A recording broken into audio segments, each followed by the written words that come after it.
Admission বা ভর্তি পরীক্ষা কী, অ্যাডমিশন জার্নি কখন শুরু করা উচিত এবং ইন্টারমিডিয়েট বই আর অ্যাডমিশনের বই এক নাকি ভিন্ন, যা এই ভিডিওর মাধ্যমে সম্পূর্ণ আলোচনা করা হবে।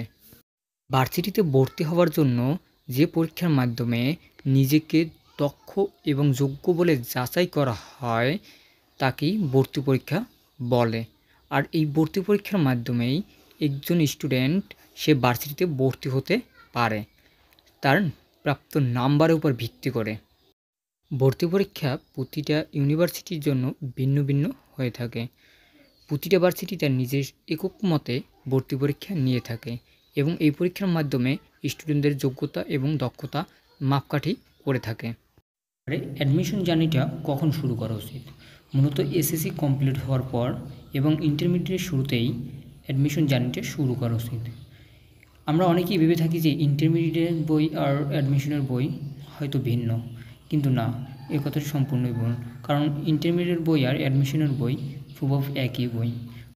কারণ ইন্টারমিডিয়েটের বইগুলো হয়ে থাকে বর্ণনা আকারে আর অ্যাডমিশনের জার্নির বইগুলো হয়ে থাকে সংক্ষিপ্ত রূপ আকারে। তাই ইন্টারমিডিয়েট থেকেই অ্যাডমিশন প্রিপারেশনটা নেওয়া উচিত, কেননা ইন্টারমিডিয়েট বই আর অ্যাডমিশন বই হুবহু একই হয়ে থাকে। আর বিশেষ করে সায়েন্স আর কমার্সের ক্ষেত্রে তাদের বই হুবহু একই। আর আর্টসের ক্ষেত্রে একটু ভিন্নতা আছে, কারণ তাদের অ্যাডমিশনের ক্ষেত্রে একটি সাধারণ জ্ঞানের বই পড়তে হয়, যা গ্রুপ সাইড নিয়ে তৈরি করা হয়। তাই অ্যাডমিশনের প্রিপারেশনটা ইন্টারমিডিয়েটের পাশাপাশি নিলে একদিকে ইন্টারমিডিয়েটের বইগুলো কমপ্লিট হলো এবং অগ্রিম আমাদের অ্যাডমিশন জার্নিটা শুরু করা হলো, এবং অ্যাডমিশন জার্নিটার বইগুলো অগ্রিম পড়া হলে অগ্রিম আমাদের একটা প্রিপারেশন হয়ে যায় এবং সুন্দরভাবে একটা অ্যাডমিশনের প্রিপারেশন নিতে পারি এবং সুন্দরভাবে একটা পরীক্ষা দিতে পারি।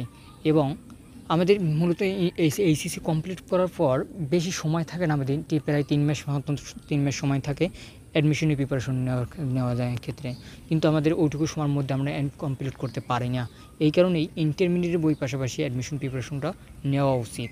তাহলে আমাদের ইন্টারমিডিয়েটের বইগুলো কমপ্লিট হলো, তার পাশাপাশি অ্যাডমিশন জার্নির বইগুলো কমপ্লিট হলো এবং ইন্টারমিডিয়েটের সংক্ষিপ্ত প্রশ্ন এবং এমসিকিউ নিয়ে কোনো চিন্তা থাকবে না, কারণ আমাদের অ্যাডমিশন বইতেই এমসিকিউ আর সংক্ষিপ্ত প্রশ্ন সকল প্রশ্নগুলো দেওয়া থাকে। ইন্টারমিডিয়েট বই থেকে A to Z প্রশ্ন ভার্সিটির বইতে দেওয়া থাকে।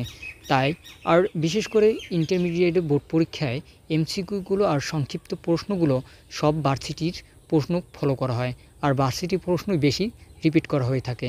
তাই ইন্টারমিডিয়েটের পাশাপাশি আমাদের অ্যাডমিশন বইগুলো পড়া উচিত। অ্যাডমিশন বা ভর্তি পরীক্ষা কী, অ্যাডমিশন জার্নি কখন শুরু করা উচিত এবং